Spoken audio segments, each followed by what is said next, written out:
বিসমিল্লাহির রহমানির রহিম। আমি এমন একটা টপিকস নিয়ে আলোচনা করব যা প্রতিটা মানুষ জানে, কিন্তু সেইভাবে অবজারভেশন করে না। আমি বলবো শিক্ষা নিয়ে। আল্লাহ তাআলা আমাদেরকে প্রথমে বলেছে শিক্ষা গ্রহণ করার জন্য। সেই শিক্ষাটা হোক অনানুষ্ঠানিক সব ধরনের। তা আমি এখানে বলবো আনুষ্ঠানিক শিক্ষাটা, যে শিক্ষাটা আপনি লিখতে পারবেন, পড়তে পারবেন, বুঝতে পারবেন, জানতে পারবেন। কারণ শিক্ষাটা হয়েছে বোঝা এবং জানা এবং লেখা। এই তিনটা মাধ্যম যদি আপনি ক্লিয়ার থাকে, তাহলে আপনার শিক্ষাটা পরিপূর্ণতা আসবে। শিক্ষা ছাড়া কোনো মানুষের মুক্তি নেই। কোনো মানুষ যদি মুক্তি পেতে চায়, তাহলে তাকে অবশ্যই শিক্ষা গ্রহণ করতে হবে। শিক্ষা গ্রহণটা শুধু জীবন ও জীবিকা নির্বাহ করার জন্য না। আল্লাহ আমাদের সৃষ্টি করেছে, সে আমাদের মালিক।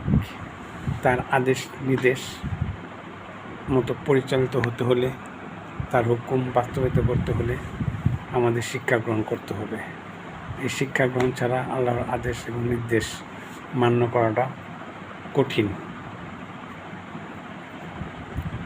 কারণ আল্লাহ আমাদের কাছে যে ওহী নাজিল করেছেন আল কোরআন, একে পড়তে হবে, অবশ্যই পড়তে হবে।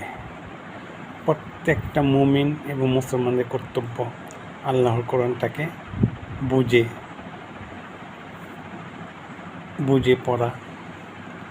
শুধু পড়া না, শুধু পড়ে গেলে হবে না, পড়তে হবে এবং বুঝতে হবে আল্লাহ কি বলেছে এবং কি করতে বলেছে, কি করা থেকে বিরত থাকতে বলেছে। সো আল্লাহর সান্নিধ্য পেতে হলে অবশ্যই আপনাকে আল কোরআন পড়তে হবে এবং বুঝে পড়তে হবে অর্থ সহকারে। তার জন্য আমাদের কী করতে হবে? অবশ্যই লেখাপড়া করতে হবে। লেখাপড়া ছাড়া কোনো মানুষের মুক্তি মিলবে না। লেখাপড়া ছাড়া কোনো মানুষের মুক্তি মিলবে না। অর্থাৎ আল্লাহর সান্নিধ্য পেতে হলে আল্লাহর ওহীকে অবশ্যই পড়তে হবে। আল্লাহর ওহীকে অবশ্যই পড়তে হবে। আল্লাহর ওহী বুঝে না পড়তে পারলে, আল্লাহর ওহী বুঝে না পড়তে পারলে তার মুক্তি হবে না। আপনি পড়েন, তার অর্থ পড়েন, তা বুঝেন না, যে বেটার বুঝে তার কাছে যান, কিন্তু বুঝতে হবে আল্লাহর ওহীটাকে পড়তে হবে এবং আল্লাহর ওহী বুঝতে হবে। তা না হলে আল্লাহর সান্নিধ্য পাওয়া যাবে না। কারণ যদি আপনি আল্লাহর ওহীটাকে পড়তেই না পারেন, বুঝতেই না পারেন, তাহলে আল্লাহ